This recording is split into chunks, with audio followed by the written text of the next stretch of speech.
யஸ்ரூன் தீன் எளிதானது. மிஃப்தா உல் ஜன்னத்தி ஸலாத்தி சொர்க்கத்தின் திறவுகோல் தொழுகை.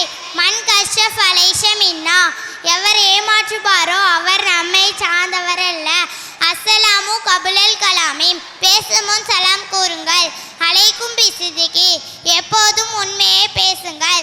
இன்னமல் அஹ்மாலு பின்னியாத் நிச்சயமாக செயல்கள் எல்லாம் எண்ணங்களை கொண்டு அமைகின்றன. அத்துகுரு சத்துகுரி ஈமானி தூய்மை ஈமானின் ஒரு பகுதியாகும். மனித அஹ்மதன் ஃபலைஷ மின்னா எவர் ஒரு பொருளை அபகரித்து கொள்கிறாரோ அவர் நம்மை சார்ந்தவர் அல்ல. அல் ஜன்னத்து தகுத அஹுதாமில் உம்மஹாதி சொர்க்கம் தாய்மார்களின் பாதங்களுக்கு கீழ் உள்ளது. இஜ்தனிபுல் கலப கோபத்தை தவிர்த்து விடுங்கள். அஸ்ஸலாமு அலைக்கும் வரஹ்மத்துல்லாஹி தஆலா பரகாத்துஹு.